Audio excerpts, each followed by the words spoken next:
Oh, Pak Madun, sejak awal kan kami melihat GPHN RI sudah ikut mengawasi kasus PJB cabang Tangerang ini.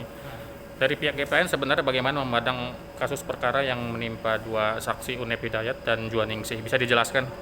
Ini saya jelaskan kronologis kasus BJB ya.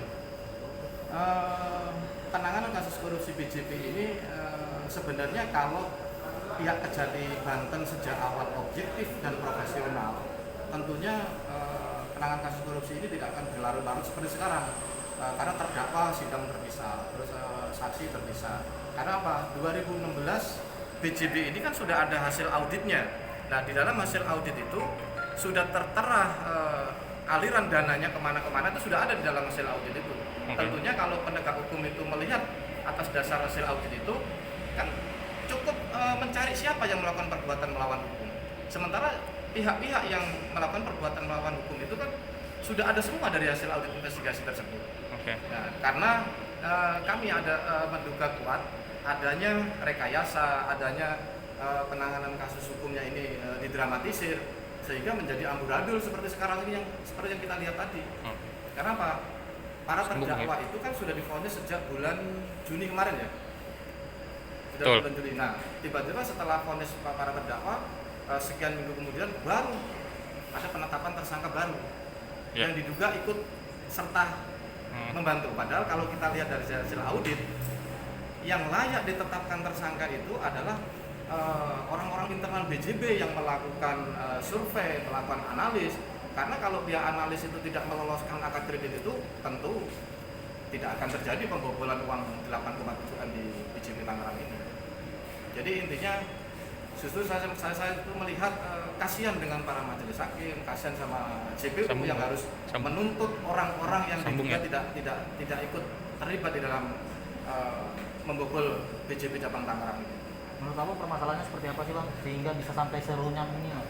Ya, kalau awal penegakan hukumnya sudah dilakukan dengan cara-cara yang salah, ya endingnya seperti ini. Jadi proses penegakan hukumnya yang salah saya lihat.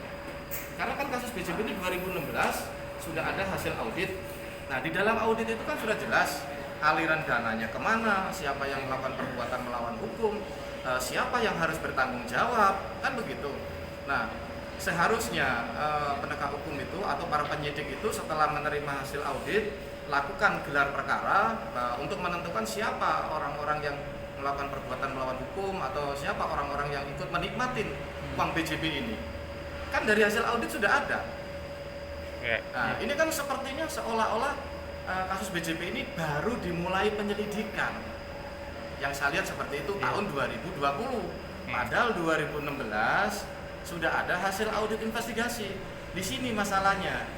Karena proses penegakan hukumnya tidak melihat hasil audit investigasi, tapi di tahun 2020 ada upaya mendramatisir temuan hasil audit investigasi ini.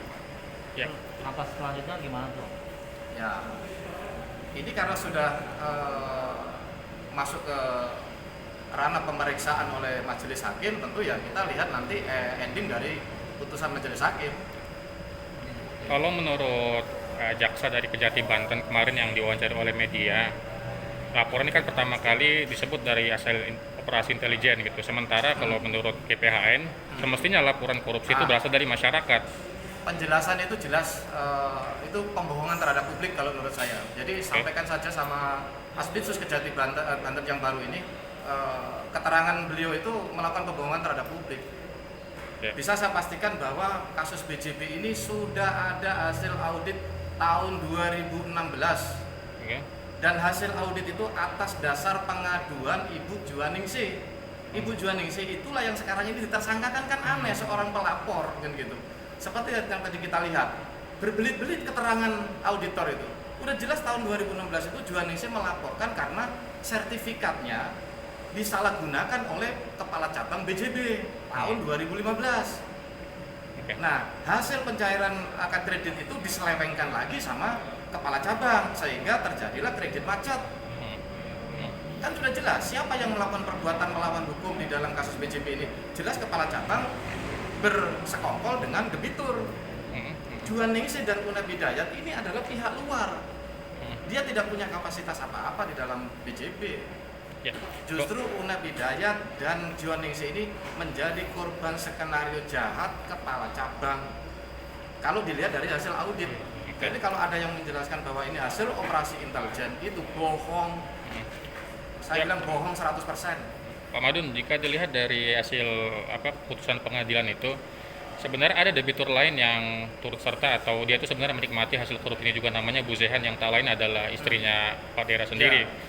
Waktu media wawancara dengan Pak mantan Kejati Banten, Pak Asep, dia mengatakan bahwa Bu Zehan yang istrinya Dera ini sebenarnya memang patut ditersangkakan. Iya, sangat patut karena Harus dia ditersangkakan, akan tetapi karena keputusan para penyidik sewaktu menurut dia sewaktu digelar-gelar perkara, karena si Zehan ini berada dalam kuasa Dera, maka saat itu juga dia tidak berhak ditersangkakan karena di luar kendali dia gitu. disinilah Istri. kejanggalannya. Di sini kejanggalannya. Debitur itu kan ada 2 perusahaan. Nah, masing-masing perusahaan itu kan ada direkturnya. Ya. Dan masing-masing direktur itu adalah debitur. Dan masing-masing debitur terbukti menerima aliran dana. Oke. Jadi debitur dari PT Jaya Abadi Soraya menerima dana 4,5 miliar. Ya, debitur dari CV Cahya Rizky menerima 4,210 juta. Itu dari hasil audit investigasi.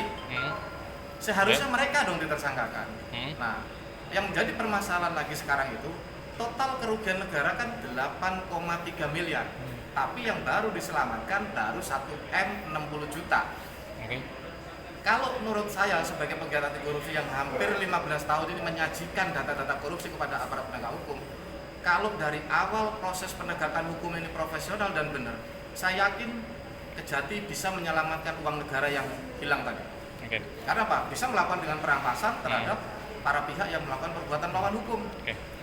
Itu jelas. Pak, hakim pengadilan kalau kita lihat putusannya itu, hakim mempertimbangkan bahwasanya Juwaningsih juga terlibat, begitu juga Unep-nya. Semestinya kalau melihat hasil audit yang dikeluarkan oleh salah satu saksi ahli bernama Iksan ZR, Juwaningsih bukanlah termasuk orang yang bertanggung jawab dalam korupsi ini.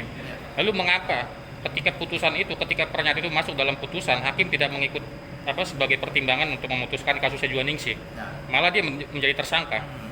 Inilah yang saya maksud, kalau majelis hakim itu objektif dalam memeriksa berkas perkara BJB, saya yakin yang lebih tepat ditersangkakan adalah para tim analis.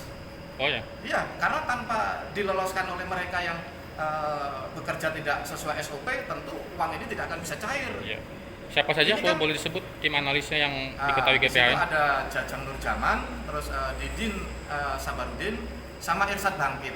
Inilah orang yang punya kapasitas dan punya peran penting memuluskan atau menyempurnakan peristiwa tindak pidana yang dilakukan oleh para terpidana Kunto Aji dan Dera. Oke. Cukup dengan logika saja, saya rasa hakim bisa dinilai objektif ketika hakim berani perintahkan mereka harus ditersangkakan. Karena ini uang negara loh, belum dikembalikan sampai sekarang. Oke. Ya. Ada lagi, teman-teman? Oke. Makasih Pak Madun.